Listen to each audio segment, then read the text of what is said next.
আমার জমি যখন আমি খোঁজ করতে যাই, খুঁজে জমি পেলাম, কিন্তু আমার সামনে এমন কিছু কিছু জিনিসপত্র এসে যায় যেটা আমাকে খুব বিব্রত করে।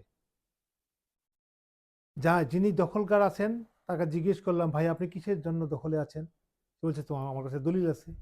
এই যে প্রতারণা নামের দলিল, জালিয়াতের নামে দলিল সৃষ্টি বা ভুয়া দলিল সৃষ্টি করে, মিথ্যা দলিল সৃষ্টি করে মানুষকে প্রতারিত করার একটা প্রবণতা আমাদের সমাজে বিদ্যমান আছে। কাজে আপনার সামনে যদি এরকম কোনো দলিল এসে যায়, তাহলে আপনি কিভাবে সেটাকে চ্যালেঞ্জ করবেন? হ্যাঁ, চ্যালেঞ্জ করার কিছু বুদ্ধি আছে। দলিলের সঠিকতা যাচাই করার জন্য, দলিলের সত্যতা নিরূপণের জন্য আপনাকে যে স্টেপগুলো দিতে হবে সেগুলো হচ্ছে এরকম।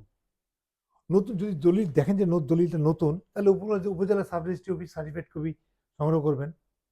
আর যদি দলিল দেখেন দলিলটা পুরাতন, জেলা রেজিস্ট্রি অফিস সার্টিফিকেট কপি নেবেন। এখন ওই দলিল, যে দলিলটা আপনাকে দেখাচ্ছে, সেই দলিলের তারিখ, দাগ নাম্বার, খতিয়ান নাম্বার, ভলিউম নাম্বার, এই সমস্ত নিয়ে আপনি কিন্তু তল্লাশিগুলো করতে পারেন। দাতা গ্রহীতার ক্রমিক নম্বর দেখে আপনি দেখতে পারেন, দাগ নম্বর দেখেও করতে পারেন। আপনি নামজারি নথিতে দেখতে পারেন যে নামজারি নথিতে সেখানে রেজিস্টার 2, রেজিস্টার 9 কিভাবে দলিল, ওই দলিলটা প্লেস হয়েছে এবং দলিলটার অথেন্টিকেশনটা আপনি কিন্তু জানতে পারবেন।